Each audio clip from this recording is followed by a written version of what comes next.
Lieutenant James T. Holmes of the U.S. Navy was tasked with inspecting lighthouses along the shores of the Great Lakes in the year 1838.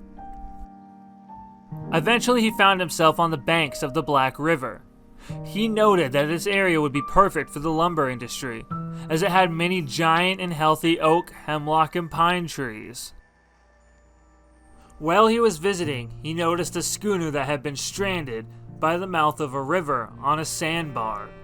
He recommended that 2 parallel piers would be built at the river's mouth in order to confine the stream. By 1868, the piers were finished at the entrance of the river. A beacon light would be maintained on the South Pier.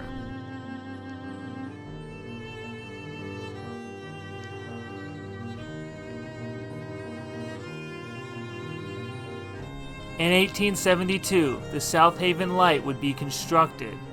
The first iteration of it was a wooden pierhead tower.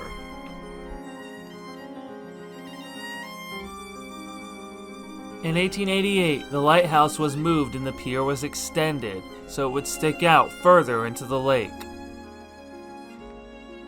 In 1902, plans began to form to replace the wooden tower with a new metal one. In October of 1903, construction of the new tower would begin.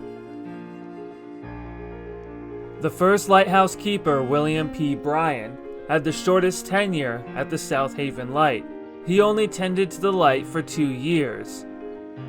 The second lighthouse keeper would be there for the longest. James S. Donahue would watch over the South Haven Light for 35 years. In the year 1913, a 1,200-pound bell operated by an electric apparatus would replace the hand-operated horn that would signal sailors and mariners during storms and fog. In 1923, the lights on the metal struts of the pier were replaced from oil lamps to electric light bulbs. In 1939, the Coast Guard would assume responsibility of the South Haven Light. In 1989, the Catwalk Preservation Committee was founded in order to raise funds in order to help maintain and preserve the metal catwalk that led out to the light. Due to budget cuts, it was under threat of falling apart. On June 28th of 2010, the Coast Guard announced that it no longer needed the lighthouse. On October 4th of 2011, Senators Debbie Stabenow and Carl Levin announced that the South Haven Light was one of 3 lights that the U.S. Coast Guard was giving up and turning over to local preservation societies. In 2015, the local historic association launched a campaign called Save the Light in order to raise funds to help maintain the South Haven Lighthouse. They succeeded in raising over $300,000. The lighthouse is now open to the public.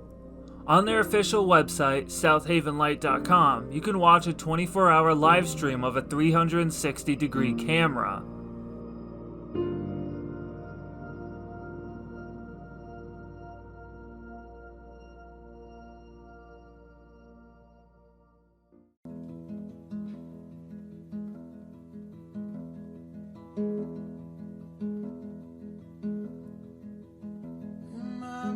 The South Haven Light is a very incredible place and a very important part of Michigan's maritime history, and it will never be forgotten.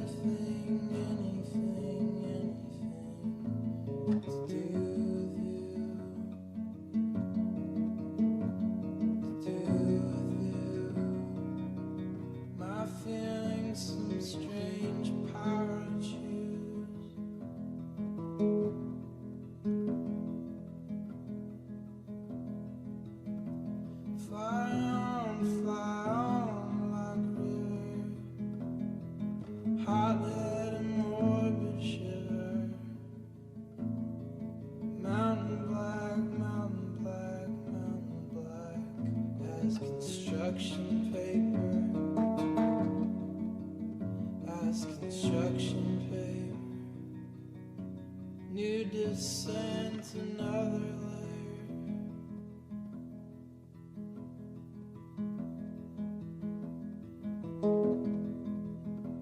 Miles down, bumps of devil's tongue, good Lord.